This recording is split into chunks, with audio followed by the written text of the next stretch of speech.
Hello everybody, welcome back to the table. I am very excited to bring you this particular set of minis from Topside Minis. This is the Bismarck battle set.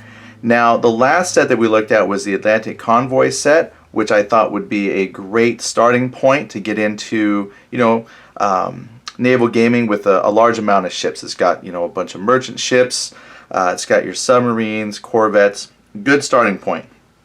But I know a lot of you want the big stuff. Now, again, this is Bismarck battle sets. We're looking at some, we're going to look at some rather large ships from the North Atlantic. But trust me, even if you want to get into the Pacific, there's a lot of big battleships and things there that Topside Mini has as well. So let's just get right into it and see what we get. So I'm going to move these off to the side, these stacks here. Stacks, let me tell you.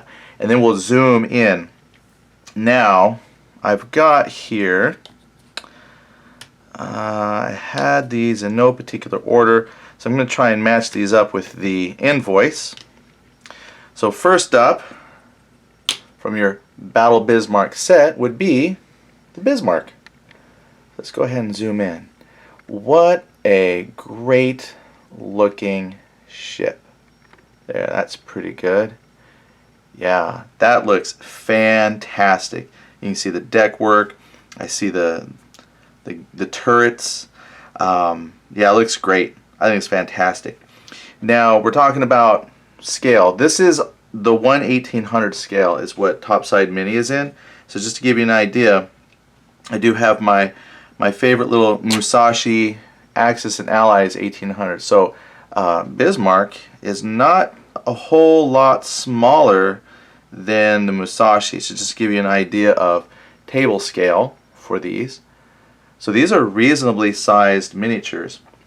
If I may be so bold as to pull out a tape measure, that means the overall length of the base itself, the base is 6 inches. So that puts Bismarck itself at about 5.5 inches. So these look great on the table. You can see these, no mistake in what ship's coming at you when you play. So there you go, that's ship 1, Bismarck. Then we've got a Hipper class heavy cruiser, the Prince Eugen. So these two we're trying to sneak out into the North Atlantic. If you have access to it on Amazon Video, they've actually got quite a few documentaries about the Bismarck, and I thought those were very interesting to watch. It kind of gives some background as to the importance of the Bismarck getting out into the open waters, and then why it was such a big deal that the British were able to track this down. So this is, again, Bismarck battle set. Well, here it is. This is what you get for your German forces. The rest of this set is all about the British and their hunt for Bismarck. So the battle that a lot of people refer to, if I get the name right, Battle of Denmark Strait, that's where Hood and Bismarck, well, there's also Prince of Wales and the Eugen, but those four, but the two well-known names there, Hood and Bismarck, kind of square off against one another. And then the rest of this whole kind of story just revolves around the British trying to get the Bismarck. So that's where I like to think of it's like a story. Obviously this is a historical event, not a made-up story or anything like that, but there's such a huge narrative around the hunt for Bismarck. So there you go. Now let's look at some of the hunters. First of all, you have some of the Swordfish aircraft. Now I thought this was amazing. This is an amazing story in itself. So the Swordfish, right, are really kind of antiquated aircraft, and that was to the advantage. I was actually, I don't know how true this is. I get all my knowledge off of documentaries, which may or may not be accurate. But apparently, according to the one I watched, the Bismarck, its anti-aircraft weaponry was of a modern design, if you will. And so the tracking was designed to track targets that were moving fast, because, apparently aircraft move fast. Except for the Swordfish, which were just these slow, again, antiquated torpedo bombers. and they were at like 80 miles per hour or something like that. It's just really slow, like just enough so they don't fall out of the sky. But that was too slow for the Bismarck's anti-aircraft to track. So there's the swordfish. And they're maybe the unsung heroes. And I think they said like none of the swordfish were destroyed because the anti-aircraft just couldn't deal with it. And again, only one torpedo hit the Bismarck, and it was like the last one fired by the last swordfish, which hit the steering mechanism. So here's your unsung heroes of this conflict. Now, I will move out of order here just a little bit because the swordfish, they got to come from somewhere. They weren't out in the middle of the ocean. So we do get two carriers for the British. These are huge, but my gosh, I just love the artwork. I think they're gorgeous. You can see the details, fantastic. Obviously, the planes aren't to scale, but you know when you're playing, you just which carrier's carrying what.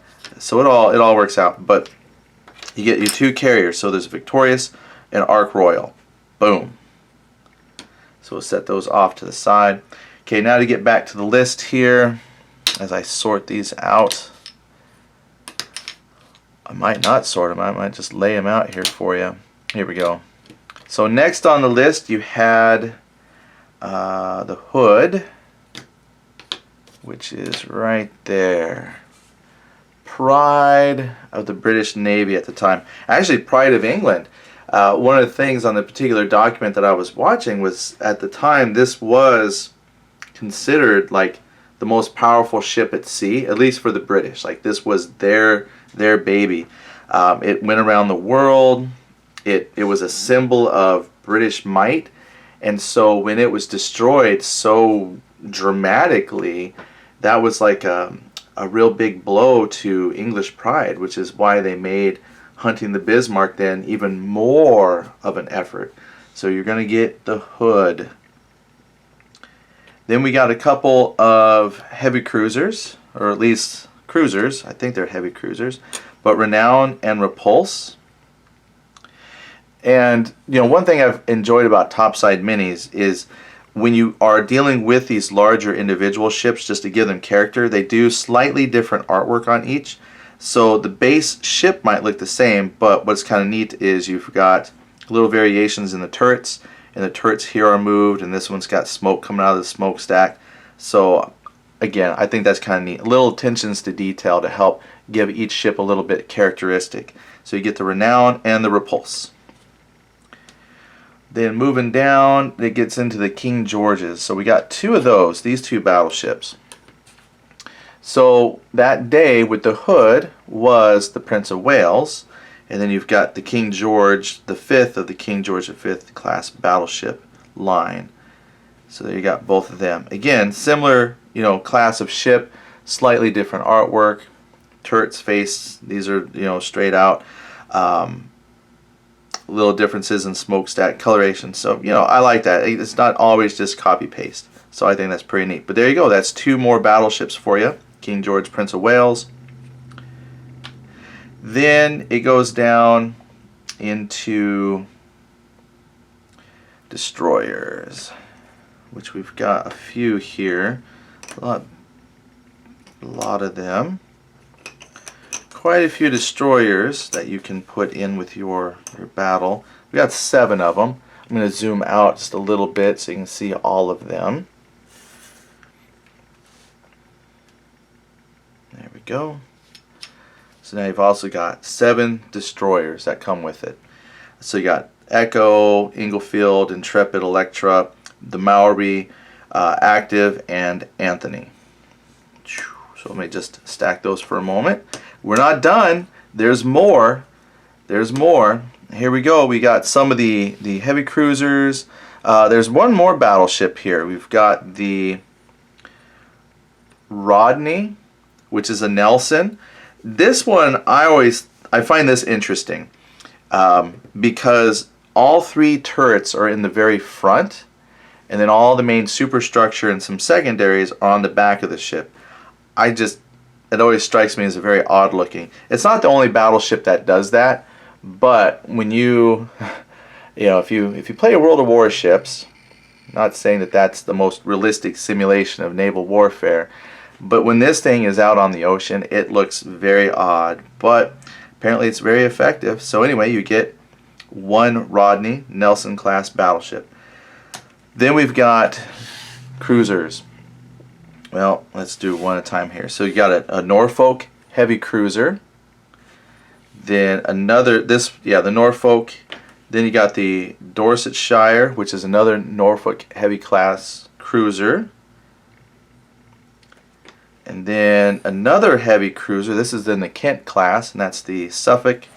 And then we got a light cruiser, the Sheffield, which is the Southampton class. That's a lot. Let me just zoom out again just to show you a lot of the hardware you're going to get when you're trying to track down the Bismarck. It might not seem like a fair fight. So obviously if you're doing historical campaigns and historical missions, you wouldn't put all of this on the field. But I think what I like about this the most is the fact that it does allow you that opportunity to kind of set up a campaign where you can do phases of the hunt. So you might do, Prince Eugen versus, Bismarck, Eugen against the Hood, Prince of Wales, do that engagement. Then you could continue the battle with a chase, defending against swordfish. But it's all about options. The other thing too, and it doesn't even all fit on the camera, and then the swordfish, right? Let's put some aircraft out there. Just to give you an idea of what comes in this set. So again, zoomed out, doesn't even all fit, but you get quite a bit. This is a little more pricey than the Atlantic Convoy set. But because you get the larger battleships and cruisers, that's why they're a little bit more expensive. But the set with, if I've got this right, with aircraft is $30 US. And I think you can get the set without the aircraft, and then it's just over $27. So I would say it's actually worth it just to get it with the aircraft. Now I've learned that not all naval rules actually use separate individual aircraft minis on the table. So, you can decide what's best for you. For example, with Naval Thunder, they have an entire segment of gameplay for aircraft, and you don't need the minis for it. But your rule set, you might want that. So, there's a little bit of an option there in your price point. But I would recommend just pay the extra couple bucks and get everything. That way you've got, a complete set to play with. So I'm just going to stack these up. And I just want to put this out here just to give you an idea of what comes with it. Now, the one thought that I first had is this is a very lopsided as far as force construction. I only get 2 German ships, but there's a lot of British. But you got to remember, this is a battle set designed for, in a way, campaign play for a very specific situation. But it does give you an idea of what ships Topside Minis has. So take this again as another starting point. Now, if you then combine this, as I was mentioning in the other video, if you now combine this though and take elements from it and combine it with the North Atlantic Convoy set, you now have a lot of gaming opportunities, because the Bismarck was out to get these merchant ships. So now you can have those attacks on convoys that it never quite got to do. You can include with some submarine screeners. You can have, all these little corvettes circling around their convoy trying to fight off the Bismarck. So these two sets combined give you a really solid base for campaign play, or even just skirmishes. Then the other thing too, and this was a new kind of concept to me, and then we'll kind of end the video here. The Germans really didn't have a whole lot of battleships in the first place. A lot of their resources went elsewhere. So this is not entirely unrealistic of their situation at the time. But I hope you like this. I hope this gives you an idea what comes in the Bismarck battle set and the quality of ships you get at Topside Minis. And, if you have any thoughts, leave them below. But I look forward to talking to you later. Thanks a lot. Bye.